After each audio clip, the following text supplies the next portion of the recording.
안녕하십니까, 정재윤입니다. 뉴욕 증시는 혼조세로 좀 마무리가 됐습니다. 다우지수와 나스닥 시장은 약보합세로 좀 마무리가 됐고요. S&P 500 지수는 강보합세로 좀 마무리가 됐습니다.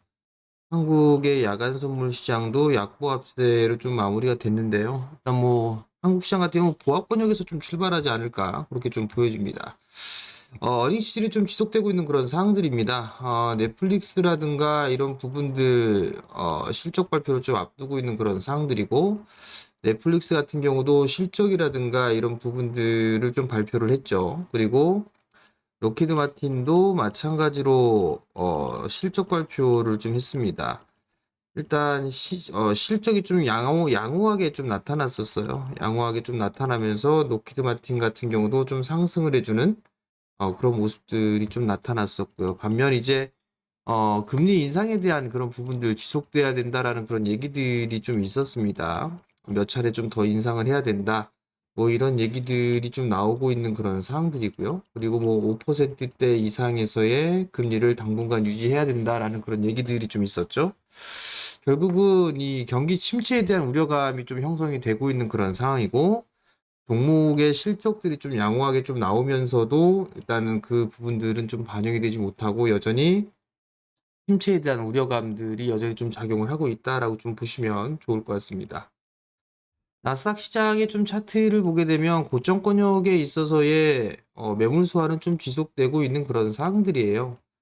12,250대의 저항 자리대를 여전히 좀 뚫지는 못하고 있는 그런 상황들이고요. S&P 500이라든가 다우지수 같은 경우도 고점권역에 좀 매물 소화를 좀 진행을 해 나가고 있는 그런 상황들인데, 일단 여기서는 좀 조정을 좀 받을 수도 있지 않을까 그렇게 좀 보여집니다. 그렇다고 해서 뭐 크게 조정을 좀 받는다거나 뭐 하는 것보다는 21선 언저리 때 좀 지지가 진행되면서 꾸준하게 좀 매물 소화를 좀 진행하지 않을까라고 좀 보여지고요. 한국 시장 같은 경우도 저항권역대에 있는 그런 상황들이죠.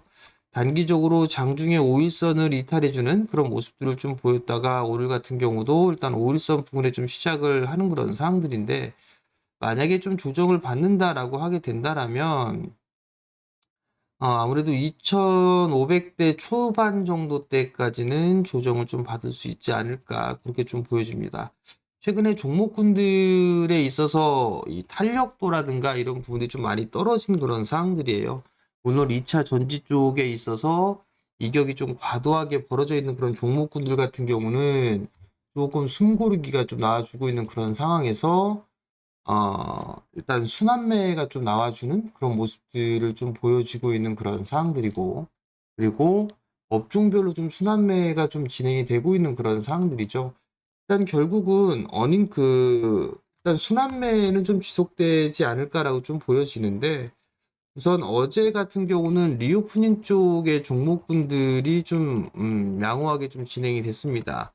뭐 화장품이라든가 아니면 섬유의복, 그다음에 뭐 항공주들, 카지노, 호텔 뭐 이런 쪽의 종목군들 순환이 좀 돌면서 어느 정도는 이 한 사이클은 좀 마무리가 좀 되지 않았나 싶습니다. 그렇다면 다시 이제 뭐 IT 쪽이라든가 뭐 제약바이오 뭐 이런 쪽으로도 일단 순환매가 계속적으로 좀 돌지 않을까 그렇게 좀 보여지고 있고요.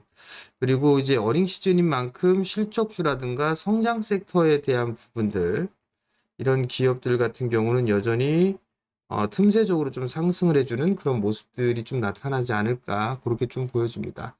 결국은 2차 전지 쪽에 있어서 양극재라든가 이런 쪽, 특히나 뭐 포스코 그룹주들 좀 상당히 큰 폭으로 좀 상승을 했었고, 에코프로 형제들이 좀 움직여주는 그런 모습들을 좀 보였었죠. 이들이 조금 숨고르기가 나오면서 장비 쪽으로도 순환매가 좀 나와주고 있는 그런 모습들이 좀 전개가 되고 있습니다.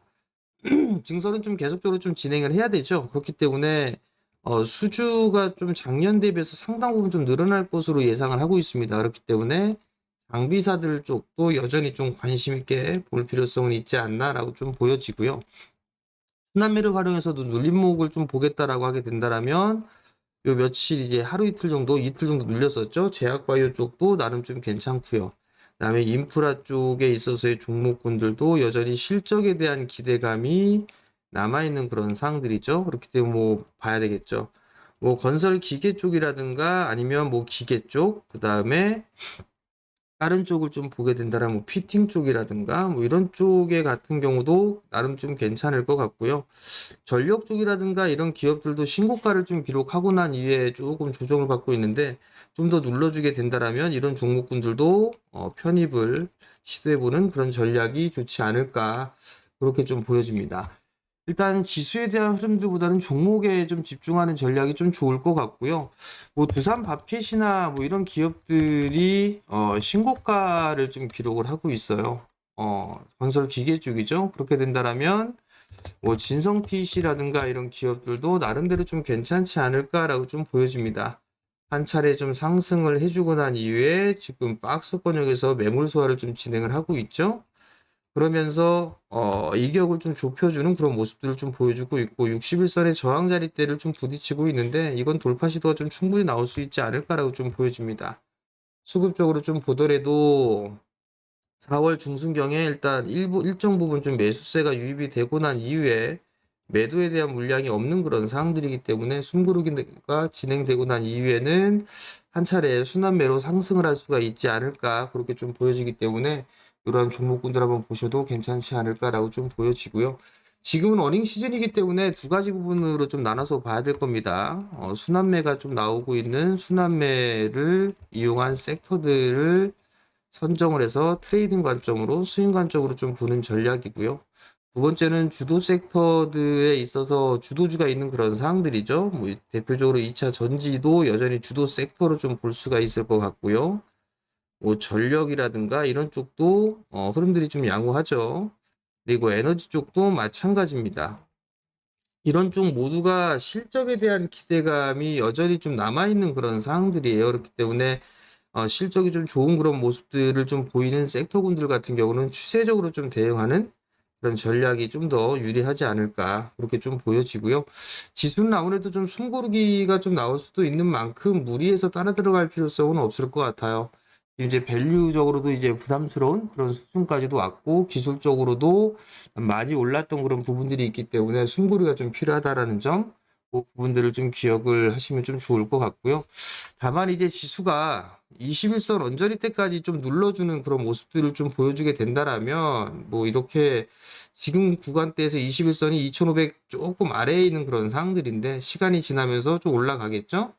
뭐 어느 정도 이 정고점 자리이기도 하고 그렇기 때문에 이 자리대에서는 충분히 매수 포인트를 좀 잡을 수 있다라는 점, 그 부분들 좀 기억을 하시고 만약에 기업들이 올라가기 위해선 지수가 올라가기 위해서는 삼성전자가 흔들이 좀 나와줘야 된다라는 거, 어제도 좀 말씀을 드렸다시피 삼성전자 같은 경우는 뭐 21선 정도까지 눌림목이 좀 나와주게 된다라면 이때부터는 좀 매수를 해봐도 단기적으로 접근을 해봐도 된다, 그렇게 좀 보시면 좋을 것 같습니다.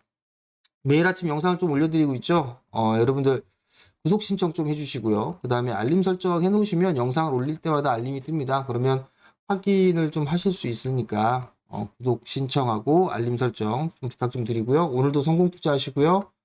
저는 내일 아침에 다시 찾아뵙도록 하겠습니다. 마치겠습니다.